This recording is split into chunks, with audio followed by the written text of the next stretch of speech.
have the same concerns and, you know, maybe offer assistance wherever possible? I certainly do. Yes, yes. Yeah. I think this is one of the things that that is really heartening. That I find that when you talk to people about these cases, even people who have very busy lives and they're doing completely different things, when they hear the details of a case like Babar's, and certainly when they hear the details of what American supermax prisons are like, I think I find that their instinct is to rush to the computer and definitely sign up. Yeah. And many of my friends have signed up on the basis of just knowing a little. But I think maybe you're a little bit hard on your listeners when you're saying, you know, why haven't you done it? I think the problem is that we're all too busy.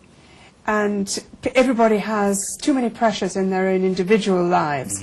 And I think it's easy to forget what Arno said, that it is actually an obligation on Muslims. But I think that it's an obligation on everybody. And that if you don't stand up for justice, it diminishes you as a person. And that's certainly what I've taught my children. And I share that feeling with so many of my friends. Yeah, so even when you're very busy, as Arno said, it doesn't take a minute to do it. Even I am a bit of a dunce with the computer, but it was easy, absolutely easy.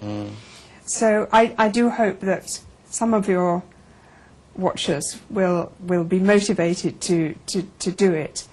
Because it is a very good big gap between 13,000 and 100,000. Yes, and only 4 weeks. Only 4 weeks to go. But I thought that story of the people who've made the pledge of, I personally will get 1,000 signatures, is fantastic. And this is what Cage Prisoners manages to do. It inspires people to think, okay, well, if he can do it, I'll do it. And so people take their responsibility. And I think that's what we really want in this. Lots and lots of people taking the responsibility of trying to correct something, which frankly our governments of Blair, Brown and now Mr. Cameron have simply not bothered about. I mean, it's not rocket science to realize that an extradition treaty like this, which was passed in a rush and a hurry and a panic after 9/11, was a really bad piece of law. So, I mean, yeah, that's interesting. It would be very good to maybe try to get the message across to them a little bit more, to say, you know, don't be ashamed, don't be shy, guys, come on, just do something about this, because actually it would actually help them to get more support from the public, don't you think? You know, in these sort of situations, but maybe we just have to get these messages in the best way possible. But Ahnu, in terms of Cage Prisoners and, you know, the activities that you are doing to raise awareness, you know, maybe you can enlighten us a little bit more about that as well. Basically what we're trying to do is to do some research and see how this, what we call Islamophobia and terror has been systematic. It's not, the case of Babar Ahmad is not isolated. That's not one single case. There's dozens or hundreds of cases are like that. Yeah. That's systematic. That's what Cage Prisoners is trying to highlight through reports, through fundraising, through different forms of events. What needs to be understood is that it's not a single case.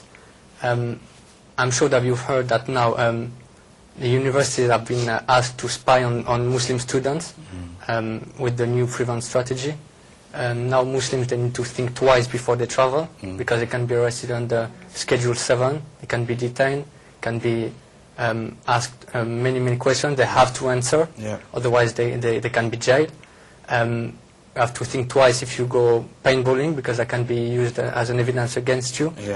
So basically that's not a single case, that's systematic. That's what Cage Prison is trying to highlight. I want to ask you something about that, but first, I understand that the video may be ready now. So, brothers and sisters, please watch this video, inshallah, and let's hope that it can help to move us a little bit more. Okay.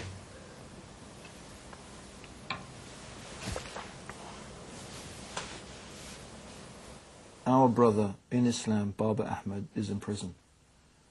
And he could be out, but it depends upon you, at least in part, to do your effort and to make a contribution. All you have to do is sign the petition. 100,000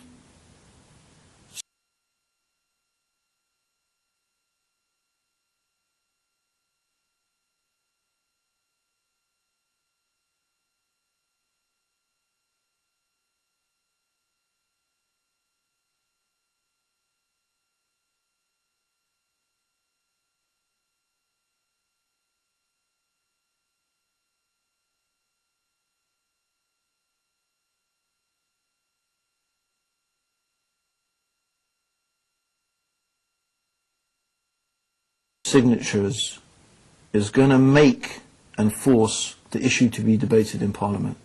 We've already got a government that has claimed it's going to be standing up more and more for human rights, so it's a real good case for them to test this issue. It's just not right, brothers and sisters, from any angle you take it.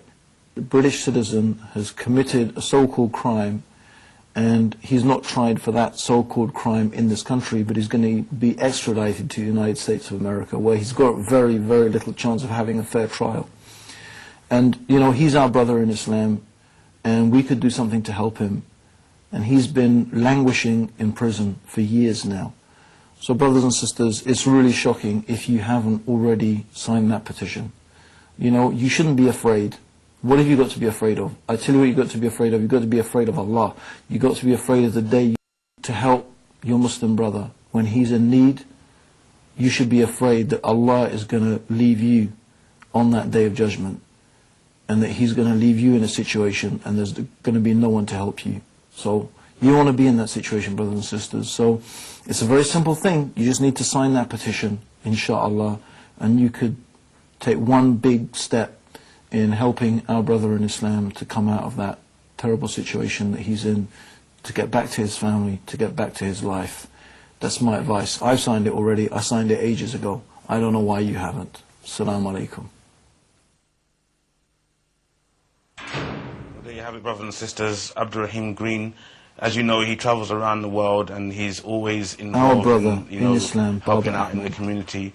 And, you know, he has a very, very, very special message asking you as well, why haven't you signed that petition yet?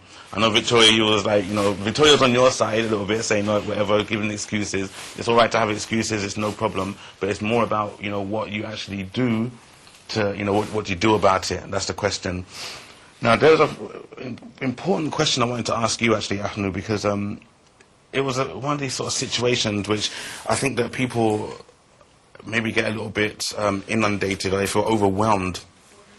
Why is this? Because you said that there are many cases where people are incarcerated for the same thing, and it makes people, you know, feel like, oh, what am I going to do? Like, you know, try it? Oh, I don't know what, you know, I give up.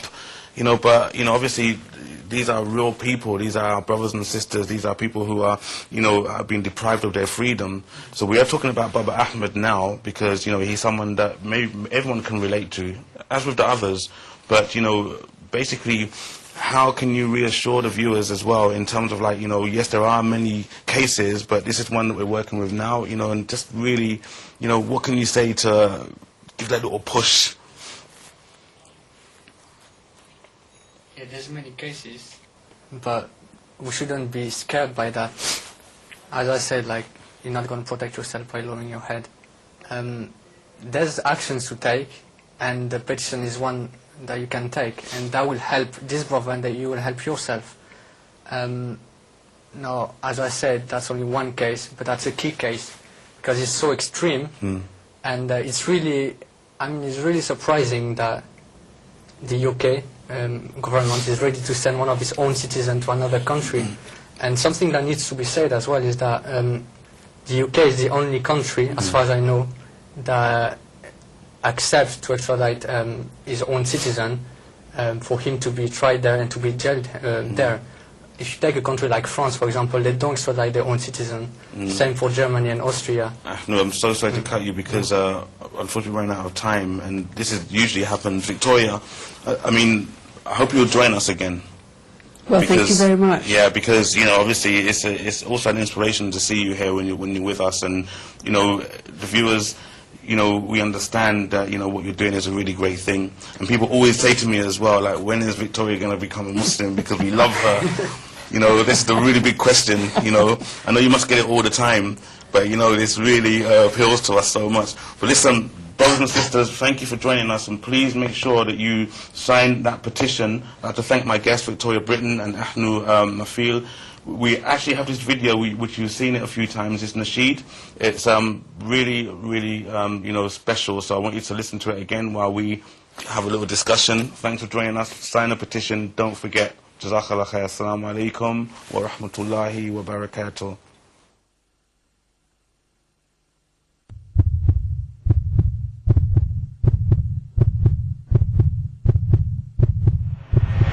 Life is one big road. Life is one big road with a lot of.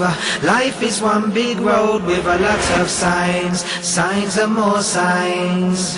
Life is one big road. Life is one big road with a lot of. Life is one big road with a lot of signs and more signs. Born and raised in England, but you want to judge me as American. Fly me down to Washington, judge me where we come from, calling to the nation of England. I don't care where you come from, if you believe in justice and freedom, sign the petition. That's why I say, life is one big road with a lot of signs and more signs. You gotta make up your mind to sign, you gotta make up your mind to sign, yes.